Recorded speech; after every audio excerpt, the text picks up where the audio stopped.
Objeto. SCP-321. Hijo del hombre. Clasificación. Seguro.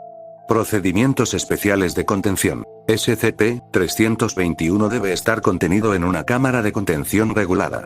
Se ha equipado a 321 con refuerzos ortopédicos extensibles, para paliar la debilidad en su estructura ósea y en su masa muscular. Su corazón artificial debe ser examinado una vez al mes para detectar cualquier deterioro. Se debe alimentar a 321 3 veces al día. Los alimentos sólidos han sido excluidos de su dieta. 3 miembros del personal están asignados temporalmente a 321 actualmente. Se le debe proporcionar 3 horas diarias de ejercicio y rehabilitación física, siendo confinado en su celda el resto de tiempo durante el cual no esté involucrado en ningún experimento. Aunque 321 es incapaz de hacer ninguna petición, se le ha permitido poseer numerosos peluches.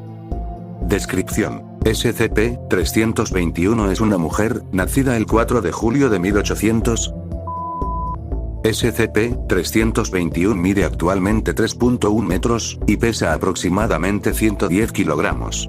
El sujeto carece de melanina en su pelo, ojos y piel. Es incapaz de hablar, pero aún puede vocalizar, y presenta problemas de orientación espacial y de percepción. SCP-321 presenta un nivel intelectual bajo, y tiene problemas de adaptación a nuevos entornos. SCP-321 era la hija nacida muerta del investigador Junior Adam y su esposa, la asistente médico Evelyn. El investigador Junior decidió usar numerosos SCPs, incluyendo SCP-590, en un intento de devolverle la vida a su hija. El procedimiento funcionó, pero el resultado fue tomado bajo custodia por la Fundación para su examinación. Más adelante, se le dio al sujeto una designación SCP. Rápidamente se descubrió que SCP-321 tenía habilidades regenerativas, siendo capaz de curar heridas infligidas a una velocidad aproximadamente 5 veces superior a la normal. En este momento el sujeto pasó a ser designado en los informes de la Fundación como SCP-321.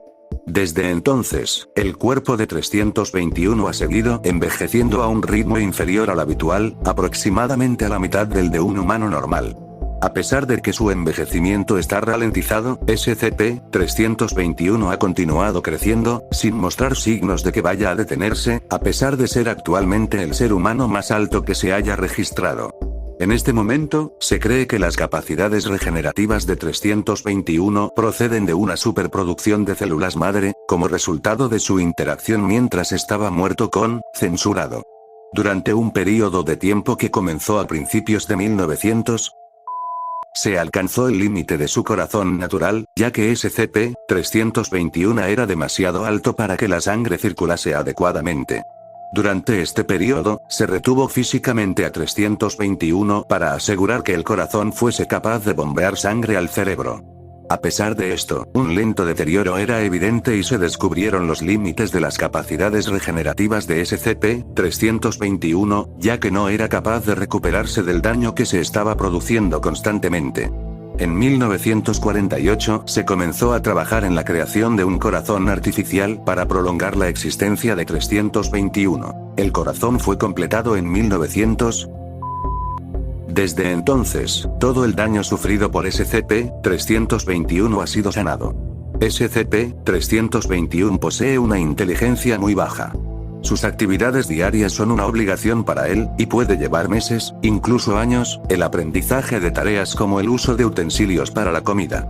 Aunque SCP-321 tiene sus cuerdas vocales completamente formadas, parece incapaz de aprender a hablar, comunicándose en cambio a base de llantos y sonidos sin sentidos típicos de bebés de menos de 6 meses. 31 de julio de 1800. Petición para eliminar a SCP-321 de su estatus como SCP. Investigador Junior Adam. Petición denegada. O5. 10 de enero de 1800. Petición para eliminar a SCP-321 de su estatus como SCP. Investigador Junior Adam. Petición denegada. O5. 3 de mayo de 1900. No podemos aprender nada más de SCP-321, sugiero que eliminemos su designación como SCP. Director del sitio Adam. Sitio 04. Petición denegada. O5. 31 de junio de 1900. SCP-321 debe ser desmantelado y devuelto a su familia, inmediatamente. O5-12. Petición denegada. Esta es la última vez, Adam. Ella no es, ni lo ha sido nunca, tu hija. Si vuelves a intentar esto de nuevo, convocaremos al consejo, y serás destituido.